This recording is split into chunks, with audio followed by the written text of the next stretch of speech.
ಬಸವನ ಬಾಗೇವಾಡಿ ನಗರವು ವಿಜಯಪುರ ಜಿಲ್ಲೆಯ ಒಂದು ತಾಲೂಕು ಕೇಂದ್ರ ಹಾಗೂ ಪ್ರಸಿದ್ಧವಾದ ಪ್ರಾಚೀನ ಸ್ಥಳವಾಗಿದೆ. ಈ ನಾಡು ಪವಿತ್ರ ಪುಣ್ಯಕ್ಷೇತ್ರವಾಗಲು ಕಾರಣ ಭಕ್ತಿ ಭಂಡಾರಿ ಬಸವಣ್ಣನವರು. 800 ವರ್ಷಗಳ ಕೆಳಗೆ ಮಾದರಸ ಮಾದಲಾಂಬಿಕೆ ಎಂಬ ದಂಪತಿ ನಂದೀಶ್ವರರ ಭಕ್ತರಾಗಿದ್ದರು. ನಾವೀಗ ಆರ್ಚ್ ಕೆಳಗಡೆ ನಾವು ಬಸವೇಶ್ವರ ದೇವಸ್ಥಾನಕ್ಕೆ ಹೋಗ್ತಾ ಇದ್ವಿ. ಬಸವೇಶ್ವರ ದೇವಸ್ಥಾನದ ಒಂದು ಶಿಲ್ಪಕಲಾ ಸೌಂದರ್ಯವನ್ನು ನೋಡಿಕೊಂಡು ನಾವು ಮುಂದಕ್ಕೆ ಹೋಗ್ತಾ ಇದ್ವಿ. ಇಲ್ಲಿ ಪ್ರಮುಖ ದೇವರು ನಂದೀಶ್ವರ. ನಂದಿ ವ್ರತದ ಫಲವಾಗಿ ದೈವಕೃಪೆಯಿಂದ ಶಿವನೇ ತನ್ನ ವಾಹನ ನಂದಿಯನ್ನು ಇವರ ಪುತ್ರರಾಗಿ ಹುಟ್ಟುವಂತೆ ಅನುಗ್ರಹಿಸಿದರು. ದೇವಾನ್ ಗೃಹದಿಂದ ಜನಿಸಿದ ಮಗುವೆ 12ನೇ ಶತಮಾನದ ಭರತಖಂಡದ ಧಾರ್ಮಿಕ ಪರಂಪರೆಯಲ್ಲಿ ಒಂದು ಚಿರಸ್ಮರಣೀಯಾದ ಘಟ್ಟವನ್ನಾಗಿಸಿದ ಮಹಾವ್ಯಕ್ತಿ ಜಗಜ್ಯೋತಿ ಬಸವೇಶ್ವರರು. ನಾವು ಎದುರುಗಡೆ ದೀಪಸ್ತಂಭವನ್ನು ನೋಡ್ತಾ ಇದ್ವಿ ಮತ್ತು ಪೂಜಾ ಸಾಮಗ್ರಿಗಳಿರುವ ಅಂಗಡಿಗಳನ್ನು ನೋಡ್ತಾ ಇದ್ವಿ. ಎದುರುಗಡೆ ಮಹಾದ್ವಾರ, 4 ಕಡೆಗಳಲ್ಲೂ ಕೂಡ ಮಹಾದ್ವಾರ ಇದೆ ಈ ದೇವಸ್ಥಾನಕ್ಕೆ ಪ್ರವೇಶಕ್ಕೆ.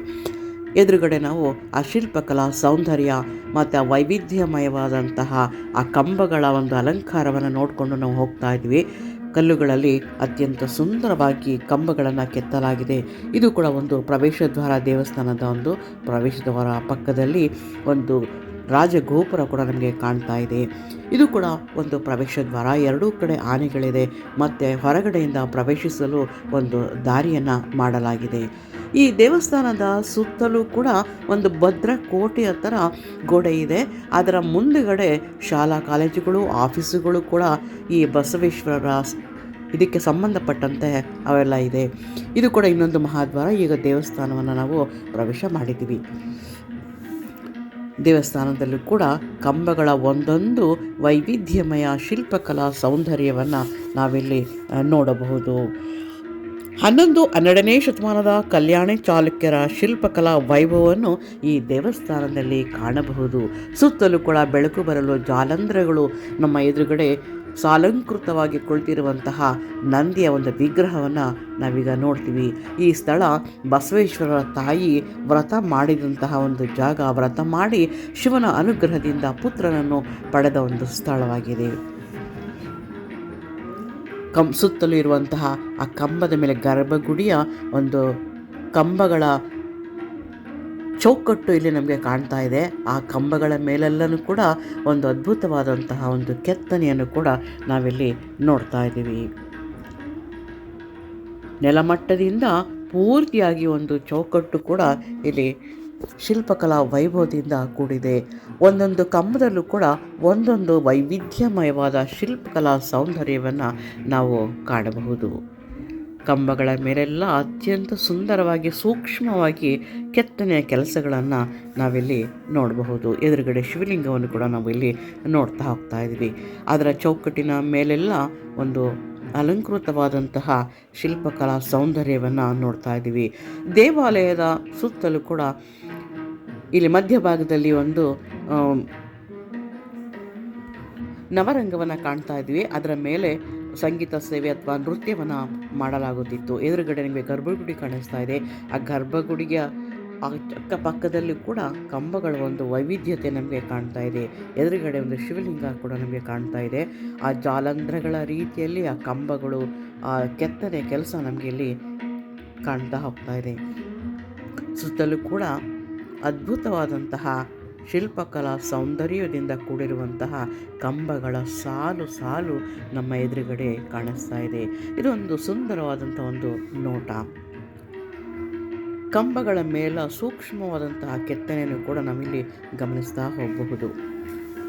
ಬಿಜ್ಜಳನ ಆಸ್ಥಾನದಲ್ಲಿ ಮಂತ್ರಿಯಾಗಿ ಹಲವು ಕ್ರಾಂತಿಕಾರಿಕ ಯೋಜನೆಗಳನ್ನು ಅನುಷ್ಠಾನಗೊಳಿಸಿದರು ಬಸವೇಶ್ವರ ಸ್ವಾಮಿ.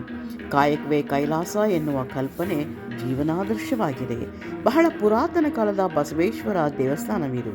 ಜಗಜ್ಯೋತಿ ಬಸವಣ್ಣನವರ ಜನ್ಮಭೂಮಿಯಲ್ಲಿರುವ ಪುರಾತನ ಶಿವನ ದೇವಾಲಯ. ಬಸವಣ್ಣನ ಹುಟ್ಟಿದ ಊರು, ಮನೆ ಎಲ್ಲವನ್ನು ಕೂಡ ಆ ಒಂದು ಊರಿನಲ್ಲಿ ನಾವು ಕಾಣಬಹುದು. ಬಸವೇಶ್ವರರು ಹುಟ್ಟಿದ ಸ್ಥಳ ಇಂಗಳೇಶ್ವರ. ಬಸವೇಶ್ವರ ದೇವಸ್ಥಾನದಲ್ಲಿ ನಂದಿಯ ಪ್ರಮುಖ ದೇವರು. ಸಾಲಂಕೃತ ಬಸವಣ್ಣನೇ ಮೂಲ ನಂದೀಶ್ವರ.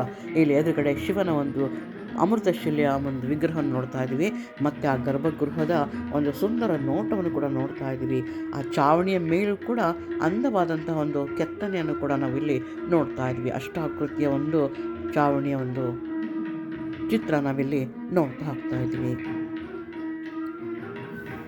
ಒಂದೊಂದು ಕಂಬಗಳಲ್ಲೂ ಕೂಡ ಅತ್ಯಂತ ಸುಂದರವಾದಂತಹ ಆ ಕೆತ್ತನೆಯ ಕೆಲಸವನ್ನು ನಾವಿಲ್ಲಿ ನೋಡ್ತಾ ಹೋಗ್ತಾ ಇದ್ದೀವಿ.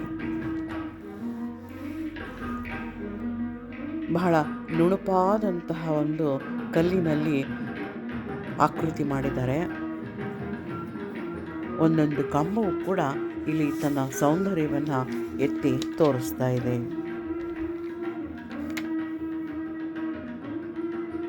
ಇಡೀ ದೇವಸ್ಥಾನದ ತುಂಬ ವೈವಿಧ್ಯಮಯವಾದ ಕೆತ್ತನೆಯ ಕೆಲಸಗಳಿಂದ ಕೂಡಿದ ಕಂಬಗಳನ್ನು ನಾವು ಇಲ್ಲಿ ನೋಡ್ತಾ ಹೋಗ್ಬೋದು.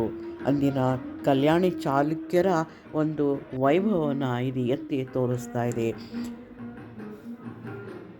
ಜಗಜ್ಯೋತಿ ಬಸವಣ್ಣನವರು ಮೇಲು ಕೀಳು ಎಂಬ ಭಾವನೆಯನ್ನು ಹೋಗಲಾಡಿಸೋದಕ್ಕೋಸ್ಕರ ಎಲ್ಲರಿಗೂ ಕೂಡ ಲಿಂಗಧಾರಣೆಯನ್ನು ಮಾಡ್ತಾರೆ. ಇಲ್ಲಿ ನಾವೆಲ್ಲರೂ ಒಟ್ಟು ಸಮಾನರು ಎನ್ನುವ ಒಂದು ವಿಶಾಲವಾದಂತಹ ಒಂದು ಮನೋಧರ್ಮದಿಂದ ಇದನ್ನು ಮಾಡ್ತಾರೆ.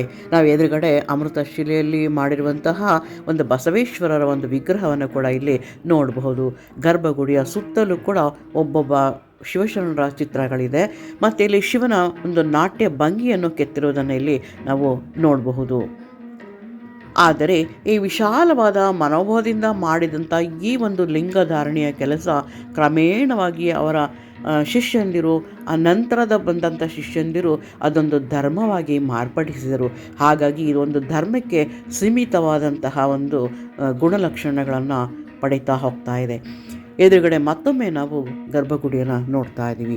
ಈ ಒಂದು ದೇವಸ್ಥಾನದ ಬಗ್ಗೆ ಮಾಹಿತಿ ನಿಮಗೆ ಇಷ್ಟವಾಗಿದ್ದರೆ, ದೇವಾಲಯದ ಶಿಲ್ಪಕಲಾ ಸೌಂದರ್ಯ ನಿಮಗೆ ಇಷ್ಟವಾಗಿದ್ದರೆ ಲೈಕ್ ಮಾಡಿ, ಸಬ್ಸ್ಕ್ರೈಬ್ ಮಾಡಿ. ಮತ್ತು ಎದುರುಗಡೆ ನಾವು ಆ ದೇವಸ್ಥಾನದ ಒಂದು ಶಿಲ್ಪಕಲಾ ಸೌಂದರ್ಯವನ್ನು ನೋಡ್ತಾ ಇದ್ದೀವಿ. ನಮಸ್ಕಾರಗಳು.